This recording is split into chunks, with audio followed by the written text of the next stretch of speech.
de alguna de las primeras pandemias de la historia, quizá la más célebre de todas, la famosa peste bubónica, ¿no? Acontecida en el siglo XIV. Un tercio de la población mundial, ¿no? Impresionante. En realidad es la población europea, ¿sí?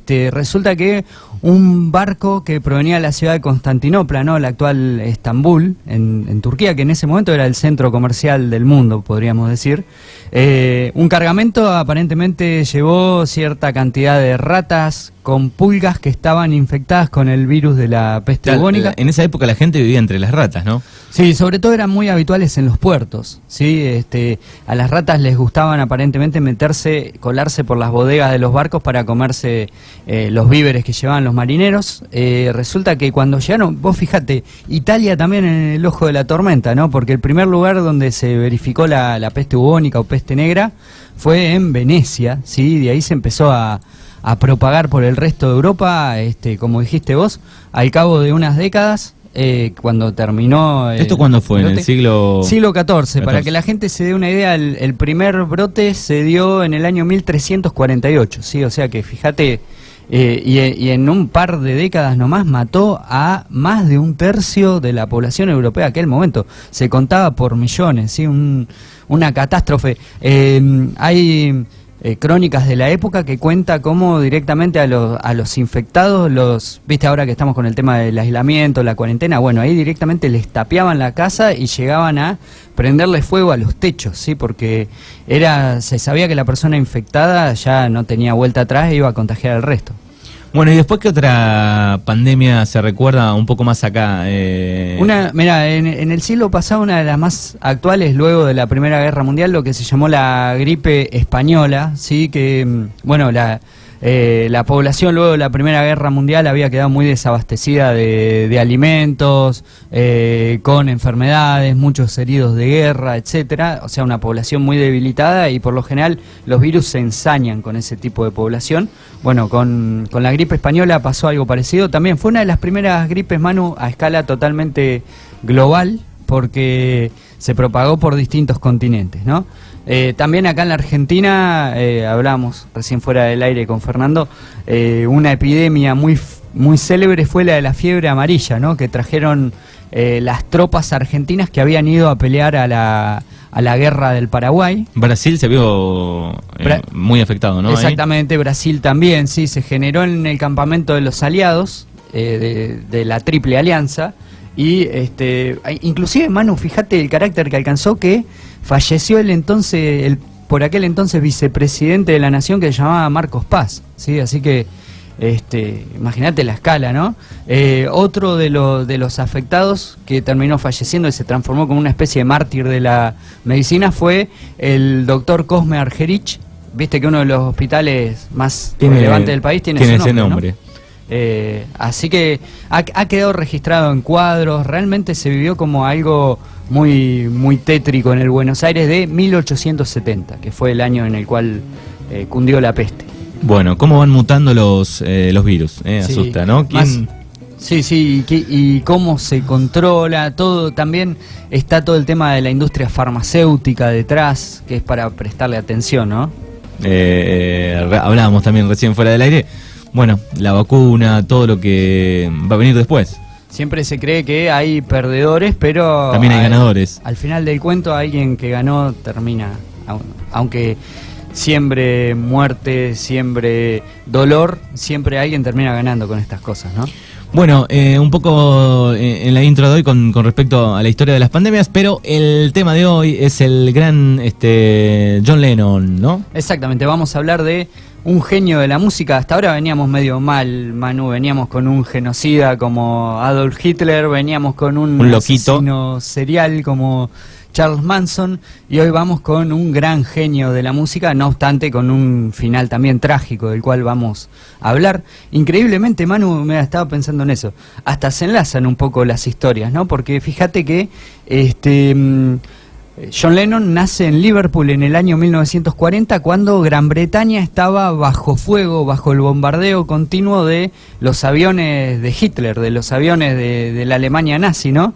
En ese contexto le tocó nacer a John Lennon. Su segundo nombre, por ejemplo, es Winston en honor a Winston Churchill, el primer ministro inglés de por aquel entonces, ¿no? Una figura histórica sumamente relevante, un gran líder mundial de aquella época, que a la postre terminaría siendo uno de los grandes vencedores de la Segunda Guerra Mundial.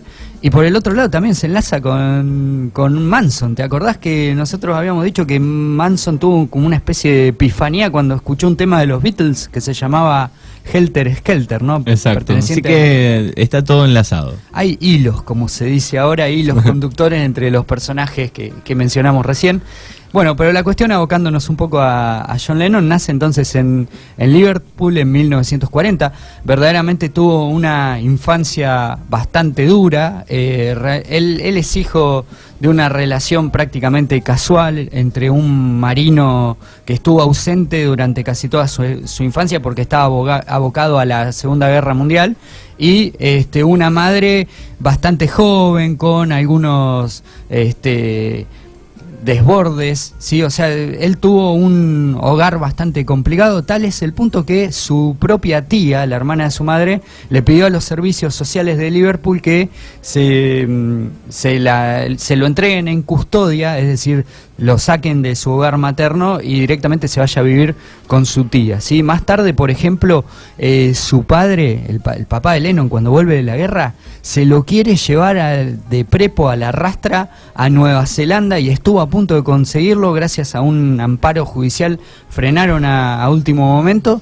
Pero, ¿qué hubiese sido del destino de la música moderna? Si hubiese sucedido eso. Si hubiese sucedido eso y Lennon nunca participaba en los Beatles, esas cosas que tiene la historia, ¿no? Pareciera que Lennon había sido tocado con la varita mágica para quedarse en Liverpool, y posteriormente, durante su adolescencia, conocer a amigos como Paul McCartney o George Harrison, con quienes va a terminar formando ese grupo antológico, ¿sí? Por ejemplo, Lennon, ya llegado la adolescencia, ya se veía en él cierta condición, como además de su talento musical, ¿no? Porque desde muy joven su tía le regaló una guitarra que tocaba incesantemente. Empezó a tener como un carácter bastante rebelde, bastante contestatario, ¿no? Bastante antisistema en algún punto. Por ejemplo, en la secundaria tenía mucho talento, por ejemplo, para todo lo que era la educación artística de aquel momento, pero el resto de las materias la verdad que no lo atraía mucho. Era el clown, digamos, el payaso de la clase. Pasaba casi más tiempo en dirección que en el aula. O sea, tenía esa rebeldía, ¿no? Pero casualmente se va a conocer con Paul, con quien va a ser su amigo del alma en principio, y más tarde con quien va a tener una pelea bastante grande que va a terminar con los Beatles. Se van a conocer en un salón parroquial, ¿sí? Al lado de una iglesia. Lennon había formado un grupo que se llamaba The Quarrymen. Fue, ¿sí?, la primera banda esa. Fue la primera banda que tuvo Lennon. Y McCartney fue como espectador a ese concierto. Ahí se conocieron y decidieron entonces tener un proyecto musical en común.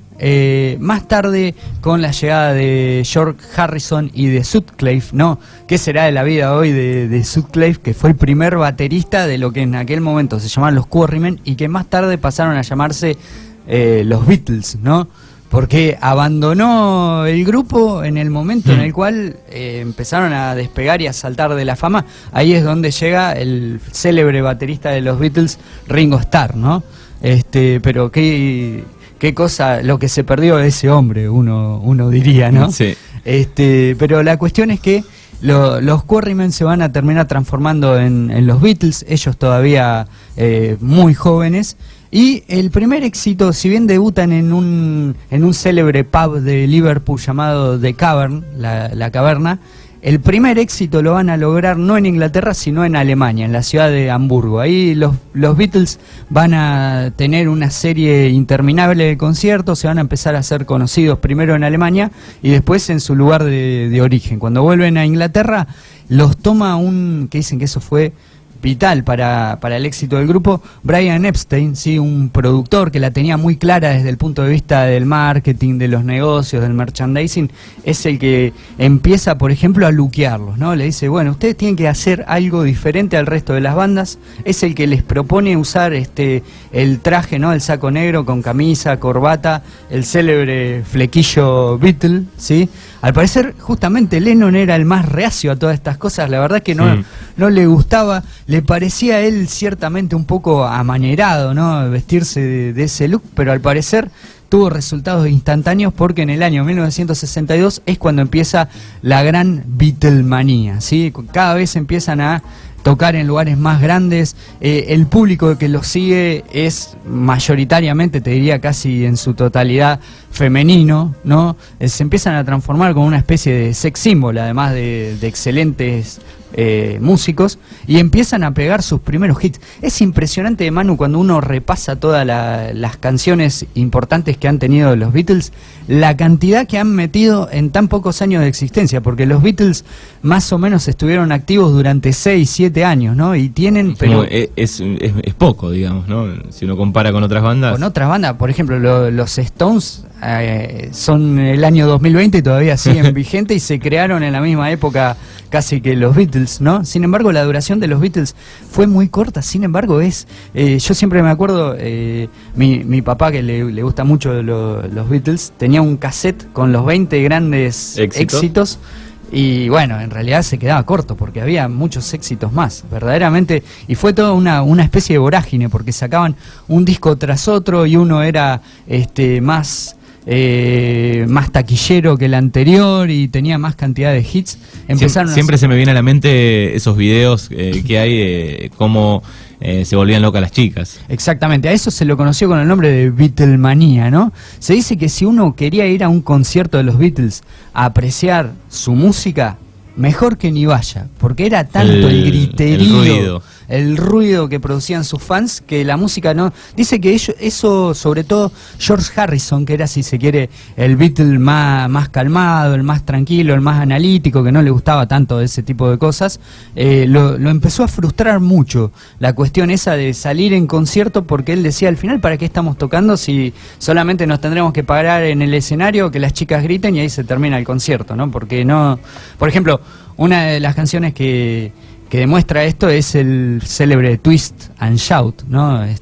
La canción que fue cortina del programa de Tinelli durante mucho tiempo. En la década del 90. Exactamente, sí. Justamente hablando de décadas, los Beatles son el gran ícono de la década del 60. Muchos dicen, con los Beatles entra el mundo a color, ¿no? Como queriendo decir que son como una especie, dentro de lo que es la cultura, marcaron la cultura del siglo XX, ¿no? Marcaron un antes y un después, ¿no? Entre el mundo anticuado del blanco y negro de la década del 40, la década del 50, a la nueva juventud, el auge de la nueva juventud que está buscando algo nuevo y que los Beatles esencialmente lo representaban. Bueno, y las canciones un poco tenían que ver con Lennon, ¿no? Pacifistas, liberales. Sí, en esta primera etapa eran un dúo compositivo. Lennon-McCartney era casi todas las canciones de los Beatles. Después George Harrison también creo que compuso alguna, como por ejemplo Something, pero Yesterday, Strawberry Fields, Love Me Do, todas esas eran de este dúo compositivo, ¿no? Eran una dupla que ensamblaba perfectamente, ¿no? Por eso decíamos nosotros, fueron grandes amigos, pero después terminaron bastante distanciados, ¿no? La verdad es que el máximo de su apogeo lo logran cuando empiezan a hacer las giras en Estados Unidos, ¿no? Donde tenían un mercado mucho más grande. Una vez que se desató la Beatlemanía en Estados Unidos, no hubo manera de frenarla y los Beatles se transformaron en un fenómeno global, ¿sí? Tocaron en varios continentes, con estadios colmados. Por ejemplo, Lennon, en la última gira que hacen los Beatles en Estados Unidos, ahí tiene un gran problema, ¿no? Porque en una entrevista previa a la gira, él declara... a Lennon le gustaba de vez en cuando tirar alguna bombita para los medios, ¿no? Pegar alguna frase fuerte. Él dice, en este momento somos más grandes que Jesucristo, ¿no? Lo dijo como en tono de broma al pasar. Bueno, cuando la entrevista llega a Estados Unidos, se desata una polémica enorme. El Ku Klux Klan, ¿sí? Esa organización racista, extremista de derecha, ultraprotestante, ¿no? Empieza a hacer toda una movida para boicotear a los Beatles. Hay quemas masivas de póster, álbums de los Beatles. Se temió cuando Lennon llega a Estados Unidos, se temió por su vida. Fue una gira totalmente custodiada, ¿no? El resto de los Beatles dice que en determinado momento estaban como al pendiente, pensaban que en cualquier momento iba a aparecer algún como ocurría en Estados Unidos en aquella época, ¿no? Que iba a aparecer algún francotirador y iba a empezar a dispararles. La verdad que Lennon ahí ya empieza a tomar ese carácter más polémico. También es un Lennon que tiene su primera esposa, que se llamaba Cynthia Powell, con quien tiene él tuvo 2 hijos, con quien tiene su primer hijo que se llama Julian. Más tarde McCartney le va a dedicar una canción muy importante de los Beatles al hijo de Lennon que se llama Hey Jude, dedicada a Julian Lennon. Y también va a empezar con el mundo de las drogas. En particular, bueno, si bien él consumía marihuana y otro tipo de drogas, va a haber una que le va a provocar en la vida de Lennon un antes y un después, que la toma de forma involuntaria, y es LSD. Al parecer, George Harrison y John Lennon tenían un amigo en común, un dentista, ¿sí? Después de un show, el dentista los invita a su casa, les ofrece una taza de café, y cuando ya lo están terminando y por irse, les dice que acaban de consumir LSD, ¿sí? O sea que sin que se dieran cuenta le tomaron ácido, ¿sí? Y eso, al parecer, en Lennon él sintió como que le provocó un desapego de su personalidad y él ya no volvió a ser el mismo. Los Beatles, de hecho, no casualmente, después de esta experiencia de Lennon y de Harrison, estamos hablando ya del año 1966, ahí pegan un vuelco en su carrera, empiezan a querer ir más allá con sus experiencias musicales, hacen un viaje a la India, empiezan a introducir ciertos instrumentos como las cítaras, los banjos, ¿sí? Una música muy diferente a la que estaban haciendo, que muchos dicen que musicalmente son los mejores álbumes de los Beatles, ¿no? La banda del Sargento Pepper, el álbum blanco, ¿no? Muchos los sitúan como que estos Beatles tardíos, los que ya empiezan a dejar de lado la Beatlemanía, son la parte musical más talentosa de ellos, ¿sí? Casualmente, luego también de este cambio de rumbo en la carrera de los Beatles, es cuando John Lennon va a una exposición de arte de una artista nueva, hasta entonces prácticamente desconocida, ¿sí? Una artista conceptual. A Lennon le gustaban todas esas movidas artísticas vanguardistas, y esa artista es una artista japonesa llamada Yoko Ono, ¿sí? Ahí John Lennon la conoce y queda como obnubilado por la presencia de esta mujer, y muchos tardíamente le van a echar la culpa de la separación de los Beatles. Es como que ella cargó con esas culpas. Hay otros expertos y conocedores de los Beatles que dicen que en realidad no tenía tanto que ver con eso, sino que la relación entre John y Paul ya estaba desgastada después de tantas giras. Bueno, tuvo un hijo también con Yoko, ¿no? Después tuvo un hijo con Yoko, y eso va a precipitar el final de los Beatles. Van a hacer un último concierto, ¿no? Bastante célebre también, en la terraza del estudio, creo que era de Abbey Road, ¿no? El estudio donde ellos grabaron la mayoría de sus discos. Fue la última vez que los Beatles tocaron juntos, y luego, sin anunciarlo a la prensa, terminaron separándose, ¿sí? Ahí John Lennon definitivamente, una vez que se corta solo e inicia su carrera solista, va a ser, si se quiere, el Lennon más que se transforma en un ícono de varias cosas al mismo tiempo, ¿no? Un ícono antisistema, un ícono pacifista. Por ejemplo, uno de los primeros gestos que va a tener es que cuando él formaba parte de los Beatles, los 4 Beatles fueron condecorados por la reina de Inglaterra. Bueno, él, en una carta bastante jocosa, va a decir que renuncia a la condecoración y que quiere devolverle el presente a la reina, ¿no? Eso ya muestra un Lennon más confrontando al poder.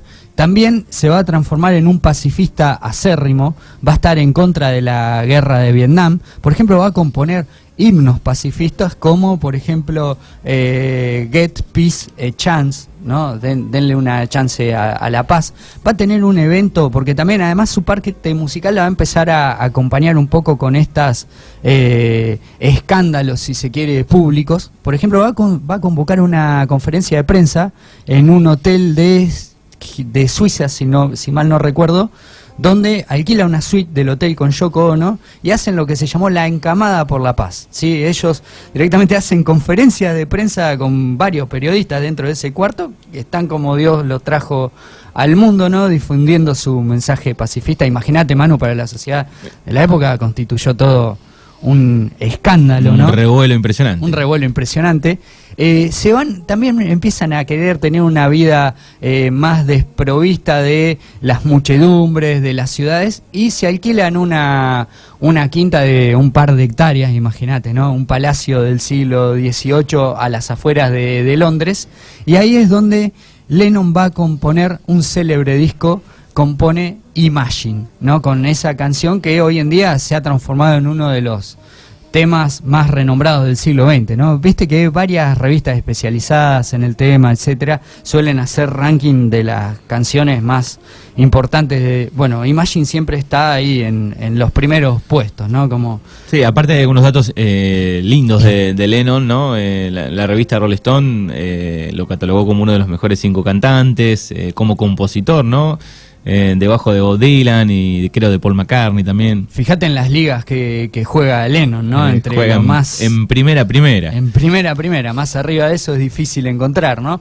Pero bueno, decíamos nosotros, Lennon acompaña, ¿no? Todo este talento musical que evidentemente tiene con esa postura, ese carácter. Por eso mismo él se catapulta como un gran ícono. Por ejemplo, y en cierto sentido va a tener que lidiar con eso, ¿no? Porque nosotros ya habíamos dicho que en Estados Unidos, luego de esta cuestión de los Beatles y el cristianismo, va a ser bastante mal visto, y con el tema de su oposición a la guerra de Vietnam, también va a ser muy perseguido por el presidente de Estados Unidos de aquella época, que se llama Richard Nixon, que lo va a tratar de expulsar, lo declara un indeseable, ¿no? Y lo va a tratar de expulsar a rajatabla de Estados Unidos, ¿sí?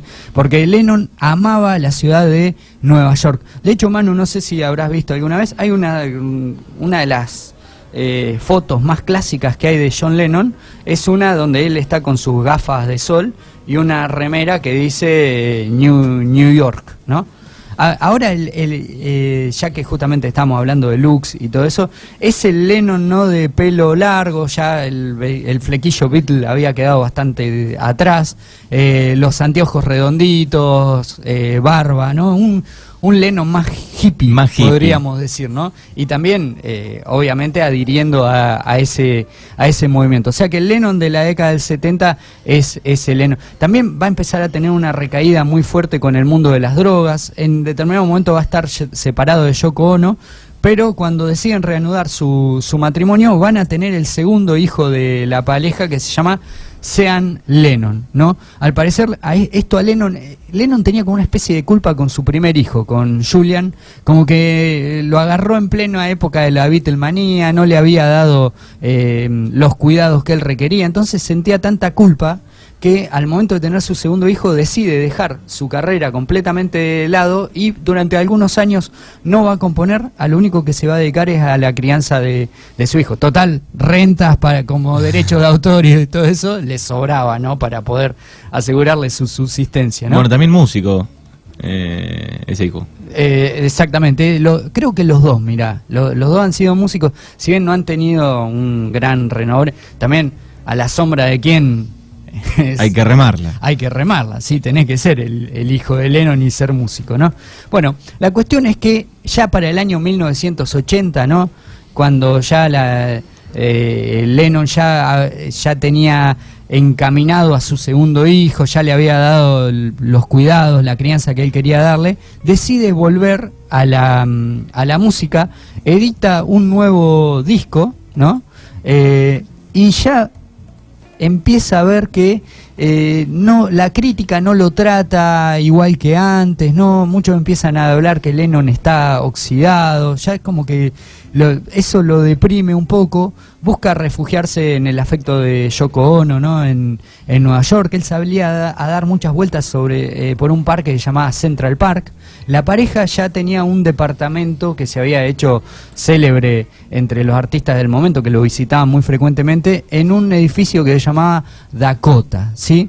Justamente en el Dakota, el día 8 de diciembre de 1980, una mañana como cualquier otra, John Lennon sale a caminar por Central Park con Yoko, y en la esquina se aparece un señor llamado Mark Chapman, ¿no?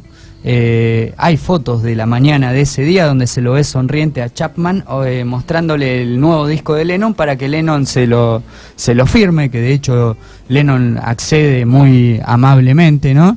Bueno, están casi todo el día afuera con Yoko, y cuando vuelven a la noche a su propio departamento ven que en la vereda está el mismo hombre, lo saluda a Lennon lo mira según relatos del propio Chapman posteriormente, lo mira con extrañeza, ¿no? Él dice que ahí Chapman, un hombre que después vamos a hablar con una psicosis bastante enfermiza, vio en la mirada que Lennon comprendió que él iba a matarlo, según el relato de Chapman. Resulta que cuando Lennon se da la vuelta para entrar al hall del edificio, ahí Chapman, sin mediar palabra, le realiza 5 disparos por la espalda y Lennon muere inmediatamente, ¿no? Imagínate una noticia que conmocionó al mundo, ¿no? Un gran ícono del siglo XX asesinado por un don nadie, podríamos decir, porque en realidad Chapman más tarde, para justificar sus acciones, va a decir que todo el tiempo él era un fanático, ¿no? de los Beatles y de Lennon, pero sentía que tenía que hacer algún gran sacrificio en su vida, ¿no? Había una voz que le decía que tenía que matar a Lennon, y según él, esas voces cesaron inmediatamente, realizó los 5 disparos por la espalda. El mismo conserje del edificio lo va a detener a Chapman, se lo va a entregar a las autoridades, y desde 1980 hasta la fecha, si bien él ha pedido cada cierto periodo una excarcelación, le ha sido denegada, por lo tanto sigue estando preso. Además nunca se arrepintió, ¿no? No, nunca se arrepintió. Él dijo que era algo que lo lamentaba mucho por Lennon, pero que era algo que él tenía que hacer, ¿no? Esta famosa historia de los loquitos que se sienten llamados por alguna divinidad o lo que uno considere, y que tienen que hacer una misión grande en su vida. Y su misión, según él, era acabar con la vida de John Lennon, ¿no? ¿El mundo cómo tomó esta noticia en ese momento? Más allá que obviamente quedó conmocionado, digo, pero ¿cómo fueron las repercusiones un poco? Se empezaron a hacer, obviamente, homenajes en todo el mundo. Sus cenizas fueron cremadas y distribuidas en Central Park, ¿no? Ese lugar de Nueva York donde a él le gustaba tanto estar. Obviamente, como pasa con los artistas que terminan trágicamente sus vidas, Lennon sí fue un muy buen vendedor de discos durante su vida. Imagínate lo que fue después de su muerte, ¿no? Se transformó sobre todo en la figura que recordamos hoy en día, ¿no? Un gran luchador por la paz. Además, él participaba con su cuerpo, ¿no? Le ponía el pecho a las balas porque iba a todas manifestaciones, actos de solidaridad con las víctimas de la guerra. Realmente alguien que, si bien con un carácter contestatario, polémico, hizo mucho por la paz en el mundo, ¿no? Bueno, y también Yoko cantó en algún momento, ¿no? Unos discos bastante extraños, hay que entenderlo. Muchos creen, porque Lennon a veces las incluía en sus performances, en sus discos o en sus presentaciones, y es como que el público que lo iba a ver a Lennon, de golpe se encontraba que Yoko empezaba a gritar en el escenario, nadie entendía por qué, hacía lo que ella consideraba performance artística muy difíciles de entender. Bueno, Yoko, entre los fanáticos de los Beatles, no ha quedado muy bien parada, ¿no? ¿Cuántos años tenía Lennon en ese momento? Lennon en ese momento no había llegado a cumplir los 40 años, si mal no recuerdo. Sí, tenía 40 recién cumplidos. Bueno, que hubiese sido de ahí en adelante, ¿no? Sí, bueno, hoy en día estaríamos hablando de un Lennon que estaría cumpliendo 80. Estarían cantando y brindando seguramente con Paul. Totalmente. Oye, yo creo que se hubiesen reconciliado con Obviamente, el tiempo, porque Paul sigue más vivo que nunca. Sí, Paul sigue haciendo giras, además uno ve el estado, está pero intacto, ¿no? Después otros que me asombran y quiero que hable un día es sobre Mick Jagger. Sí, realmente, realmente. Bueno, uno a veces se focaliza, ¿no?, en personajes que ya dejaron de existir. Mick Jagger no se le termina el hilo en el carretel, uno no sabe cuándo va a parar, puede seguir haciendo Yo esos incluso a veces dudo movimientos. si es Mick Jagger, si es una persona lo que está ahí. O es un doble, porque impresionante que pueda moverse así arriba de un escenario. Pero bueno, son tocados con la varita mágica, ¿no? No hay muchos. No hay muchos. Bueno, saludos a Fabri, dice por acá, el rey del conocimiento, así lo apodan. Gracias por todas sus enseñanzas y datos relevantes. Gran persona, dice Iñaki, mensaje por acá. Bueno, quizá es demasiado, le agradezco al amigo Iñaki, ¿no? Una persona por la que tengo un gran cariño también. ¿Fue alumno suyo, Iñaki? Sí. Buen alumno. Por supuesto, le ponía mucha garra. Le ponía mucha garra. Sí, bueno, sí, muy bien. Bueno, gracias y lo esperamos el próximo viernes. ¿Le parece bien? Seguramente será así, Manu.